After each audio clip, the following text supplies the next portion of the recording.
Absolutely.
never met him since we don't go and see him. I know him by name only.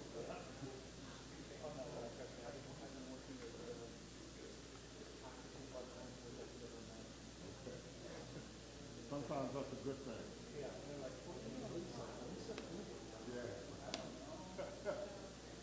Yeah, I haven't been in the newsroom in like 2 years.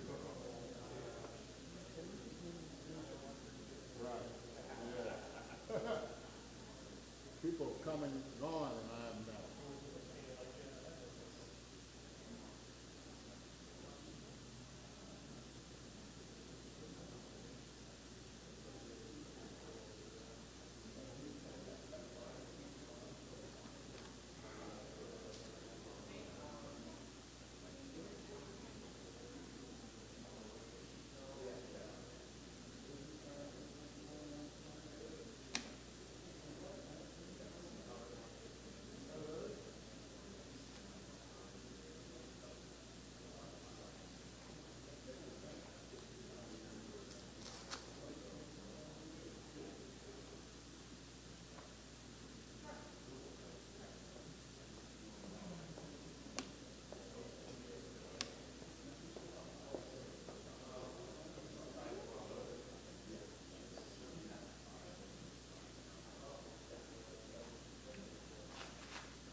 Is this, yep, there we go.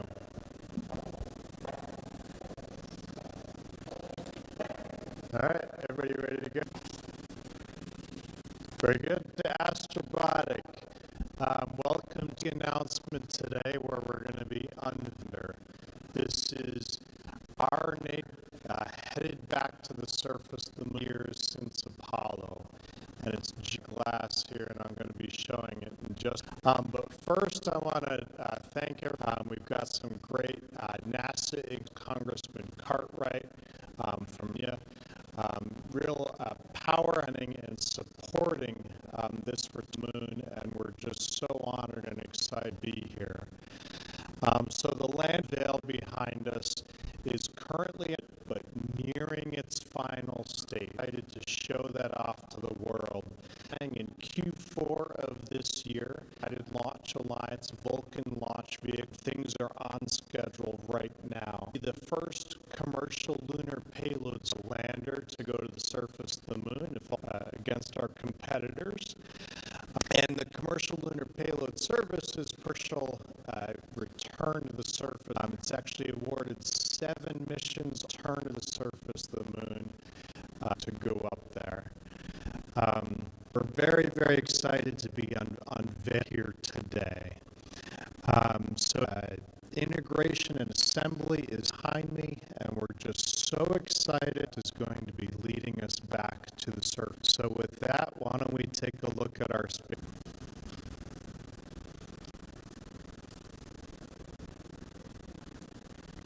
So right here, as this is our Class 100K clean spacecraft on the other side, and there she is. This is lander. This is the lander that will return to the surface of the moon for the first time. This lander will send payloads to the surface of the moon. These are payloads from NASA that are actually here, as well as commercial payloads. Lander has a lot of big yellow fuel tanks there, for insulation. So excited that Pittsburgh, Pennsylvania, is leading our surface of the moon, and this is the space gun. So with that, I'm going to turn to our next speaker, Keystone Space Collaborative, which puts a conference today and into tomorrow, bringing our Ohio. So we're going to pause.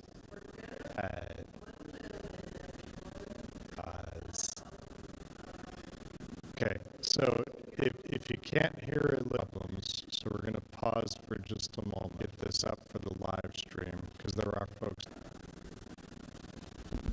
to go down to the launch site and light this sucker up, the surface of the moon. Experiments here in the foreground, this red angled piece over here, a neutron speck. That's equipment that is being used to position and materials of the surface. And this same instrument is going to be sent pole of the moon on our second mission aboard that will go drill for coldest parts of our new space economy. We see a tremendous opportunity for this region in the new space economy. And one of the first things our organization did an assessment of who's who in the region, and the results of that were astounding. We have over 1,200 participants in the space ecosystem today, and that is without significant investment of political capital around this activity. What this translates to is it puts us, as a region, outcompetes Texas, Florida, and a number of other states that you might think of as space states.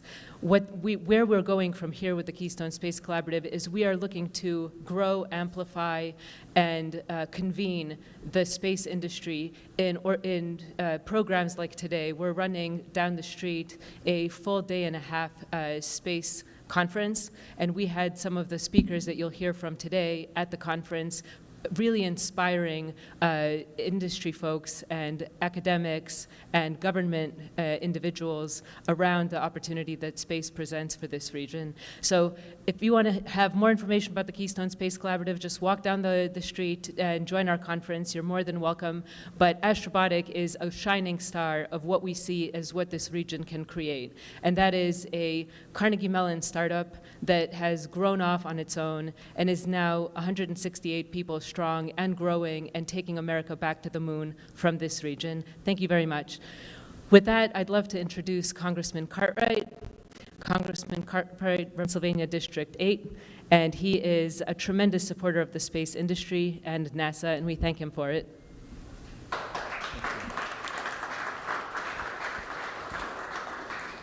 Thank you, Justine, and thanks for putting together that wonderful Keystone collaboration. If you weren't there today, there must have been 2 or 3 people, all representing private sector companies who were interested in getting involved in lending a hand in helping NASA and our American space program shine the way I know it will under our administrator. I'm Congressman Matt Cartwright, and I last January, that is January of last year, the beginning of the current Congress, I became the chairman of the House Appropriations Subcommittee that funds, among other things, NASA, the entire American space program. As a result of that, I have learned an awful lot about space and NASA and science in a big hurry, because it's about $25 billion a year that America pours into our space program, and absolutely appropriately, because this is what inspires young minds in this country to go on and figure out scientific and technological advancements, things that lead to real wealth creation in this country, and have done for a very long time.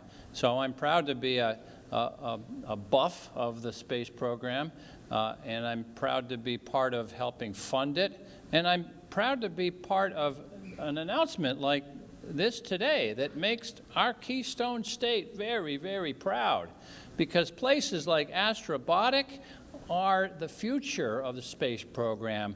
It's not just the smart minds that are driving the progress forward. It is also American capitalism that's working. That's what you're seeing here today. That's what makes me proud of Astrobotic and NASA and Pennsylvania. So I'm here to say it's a wonderful day for our Keystone State. Now, it falls to me the wonderful honor of introducing former Senator and NASA Administrator Bill Nelson. This is a man who's a lawyer, who was a successful politician for many years, 3 terms in the United States Senate, but I think the thing that he's proudest of was that he was a payload specialist. John Thornton was talking to you about the payload on this landing module. This man was the payload specialist on the Space Shuttle Columbia as a member of Congress. I give you Administrator, former Senator Bill Nelson.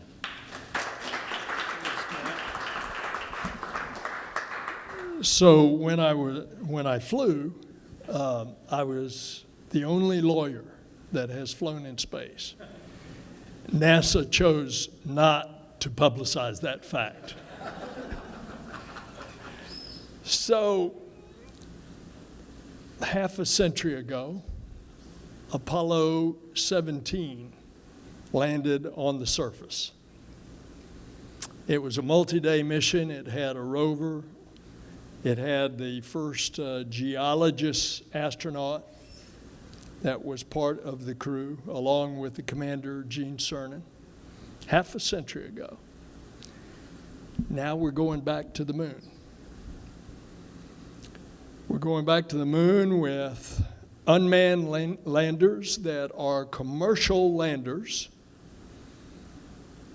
And this summer, we're going back with the largest rocket ever, the Space Launch System with its spacecraft Orion on the top. This is a test mission. It will be uncrewed, and in 2 years, we will have a crew that will go to the moon, and a year after that, we will land on the moon with the first woman and the next man.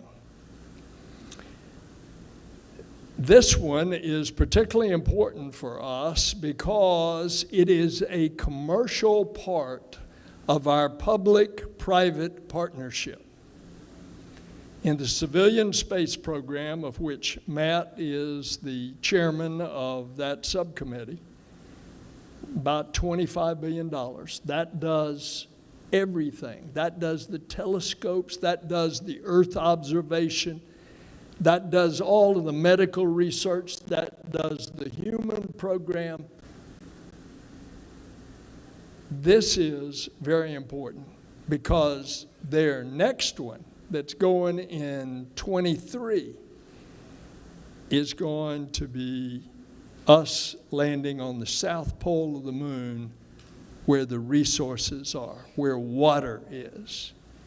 And if we have water, we have rocket fuel. So this is an exciting time, and our commercial partners are very much a part of this.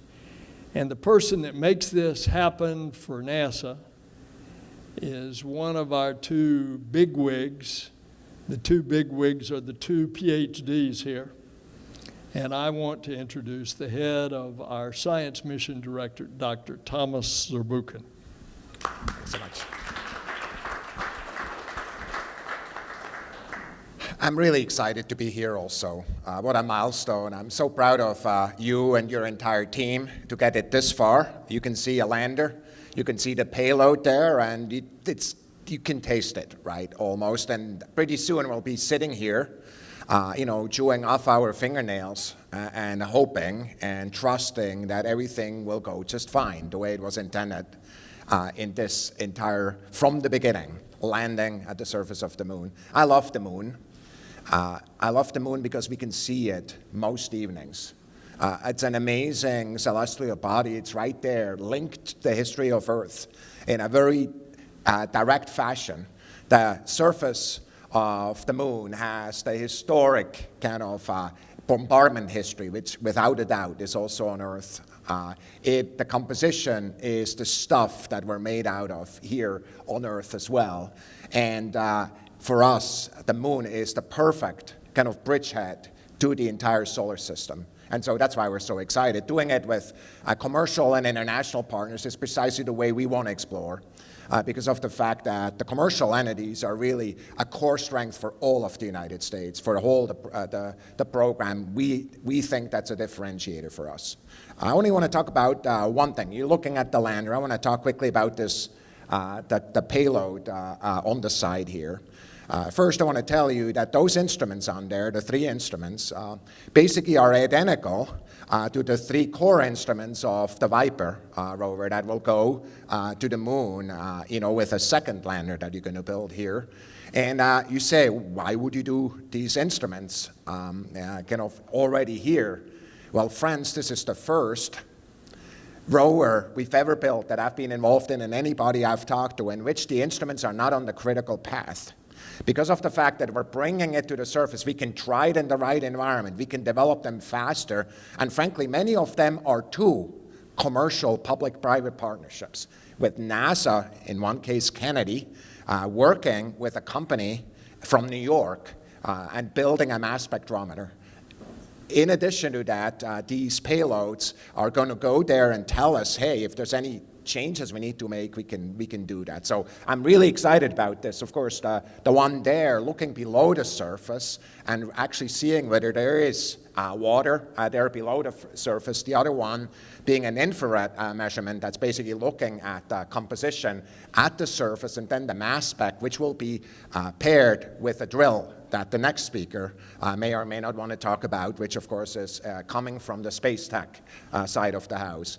So everybody looks at the lander, I look at the payload. So there, that's the difference between kind of the science guy and the person I'm introducing right now. Need to say, I understand we need to do both, because the payloads don't go by themselves to the surface of the moon. What I'm going to do is introduce Jim Reuters, who is the head of space tech and a friend, and of course, in many ways, is a pioneer in so many of these technologies that have enabled this machine. Go ahead, Jim.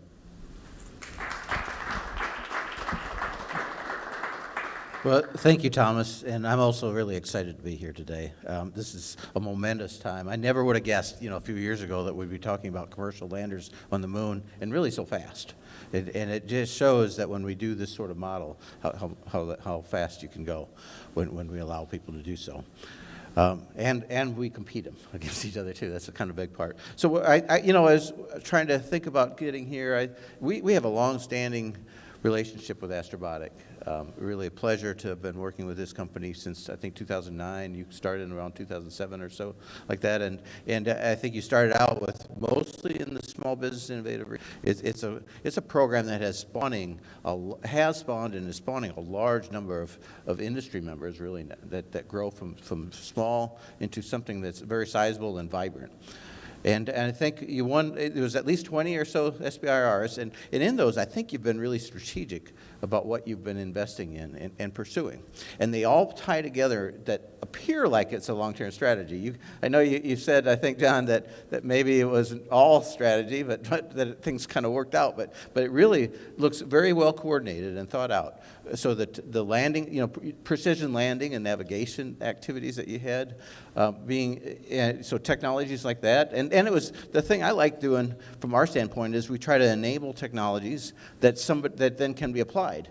We really want to be a driver of a space economy as we go through this.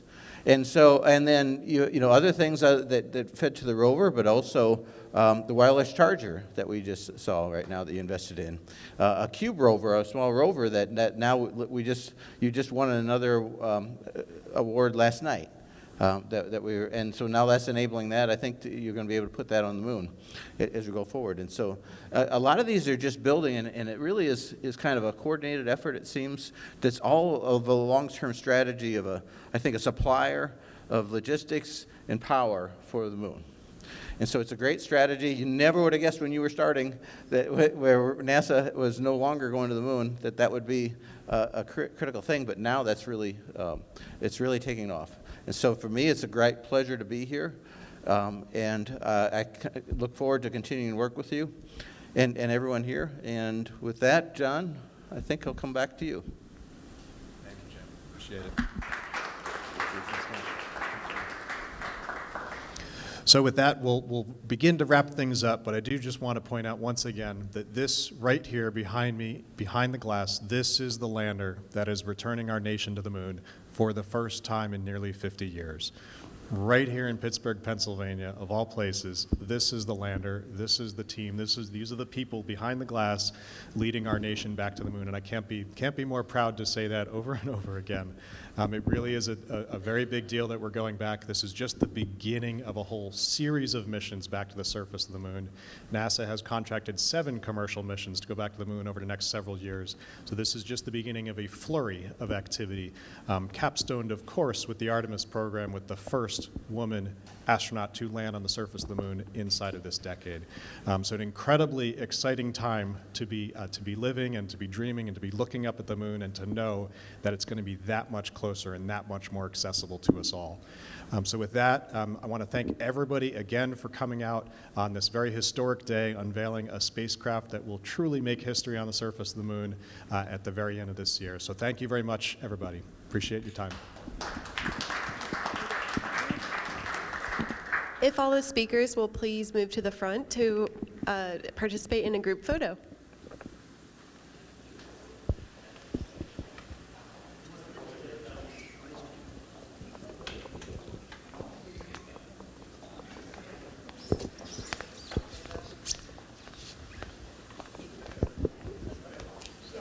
Quick question or quick photo, then we'll do.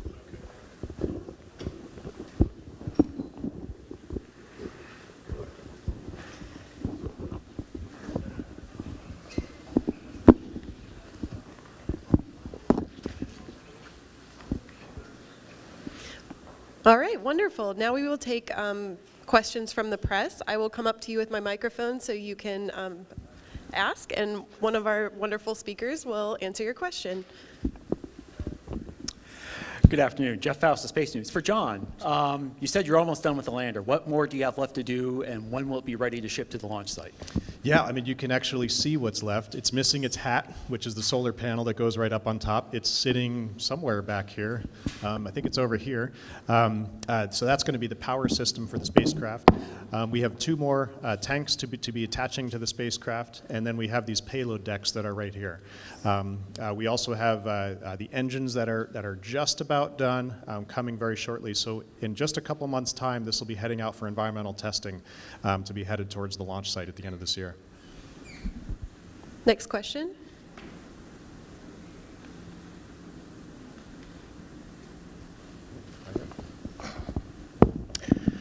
Jordan Wright, the Angry Astronaut.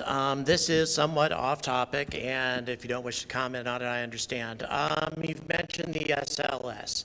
And there are 2 types of people that I run into when I cover spaceflight. It's either people who don't know that we're going back to the moon, or people who do know and are frustrated about SLS. And I'm just curious, Office of Inspector General just reported that it's an unsustainable price tag for future launches. Does NASA have a plan to rectify this situation, or is it a problem at all? So your organization is known as Angry Astronaut? How can you be an angry astronaut? It would take me a while to explain. So the IG report is talking about the per unit cost with all of the development cost piled in. When you start adding those flights at one a year over a longer decade, and when you start truing out some of the efficiencies that we are constantly looking for, then the price comes down. But I think one of the reasons that a dozen years ago we started this public-private partnership was so that we could get industry to show the government how you can do things cheaper and still reliable and still, of course, safe. And you take, for example, they're going to launch next year on a Falcon Heavy, SpaceX. It's got 3 Falcon 9s all strapped together. All 3 of those first stages come back and land. And they reuse them. And they're reusing that core stage as much as 11 times. And therefore, it's not a throwaway cost. So as you get on into further spacecraft in the future that are entirely government spacecraft, in addition to the close contracting that we do with commercial spacecraft, you will start to see those costs come down.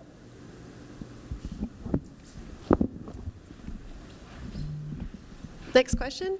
Yep.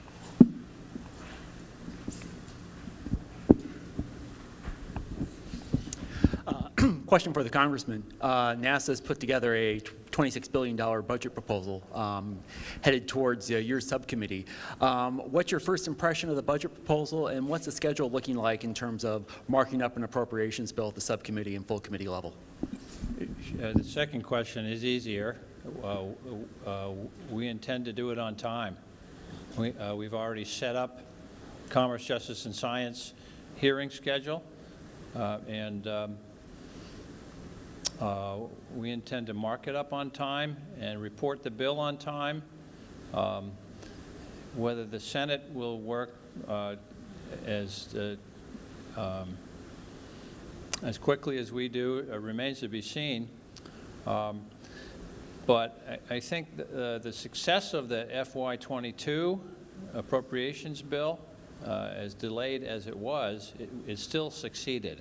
And I think that gives heart to members of Congress that we can do our job, that we can fund the government, we can avoid shutdowns, and we can do sensible things with compromise between Democrats and Republicans, and we can get the job done. So I'm quite optimistic about the schedule, and I tell you, as I stand right here today, I intend to report the Commerce, Justice, and Science bill on time and on schedule. As far as the President's budget for NASA, the same thing applies to that as applies to every other thing in the President's budget. My old friend Charlie Dent from Pennsylvania, Republican from Allentown, served many years on the House Appropriations Committee, and his favorite expression was about the President's budget: the President proposes and the Appropriations Committee disposes. So we'll be making the hard choices, but you know, what we do on the Appropriations Committee is a product of compromise between Democrats and Republicans, between the House and the Senate. We succeeded last year, we'll succeed again in FY23. Thank you. And if there are any other questions? By the way, I just want to make a comment. Here is an example of where the Republicans and the Democrats get together. The space program, but particularly the space subcommittee of the Appropriations Committee, Matt and his ranking Republican, Robert Aderholt of Alabama, They work together. You don't see a lot of this. You see all the fighting that goes on, but it's exactly as Matt said. In certain areas, you get bipartisan compromise and working together. Thank you. And if there are any questions within the scope of the Peregrine mission, we have time for one more.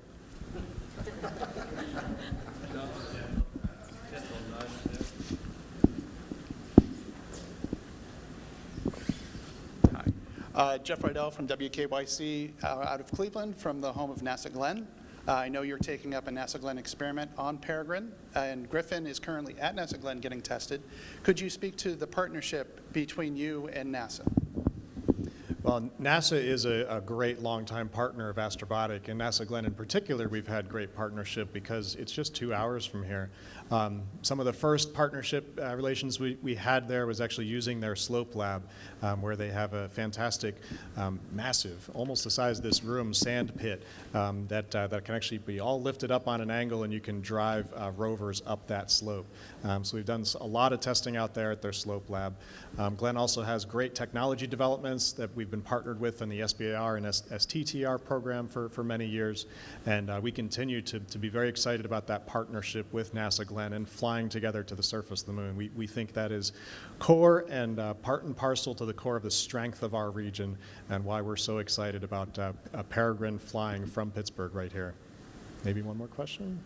Yes, if we, Jeff Rydell, you're my new favorite reporter. Thanks for that question. It was amazing. Anyone else have a question within the scope of Peregrine? All right. You promise? I promise. All right. In regards to the project from SpaceBit, is it here? Is it ready to go? Is that little spider rover of theirs going to be going on Peregrine? So I might turn that right back to Olivia. Hi, everyone. For those of you who don't know, I'm Olivia Chapla, Director of Communications and Marketing, if you couldn't tell, for Astrobotic. And SpaceBit, unfortunately, did not make manifestation for the Peregrine launch this year. However, they are sending a wonderful plaque made out of aluminum, I believe, that will have names of engineers and wonderful other space industry specialists, experts. So I will definitely put you in touch with them to get more information on that. Thank you. Thanks, Olivia. And with that, we'll conclude. Again, want to thank all of our distinguished guests here. And once again, just so excited to be leading our nation back to the moon. I'd encourage all of you to come take a close look at the lander before you leave. So thank you, everybody. Appreciate it.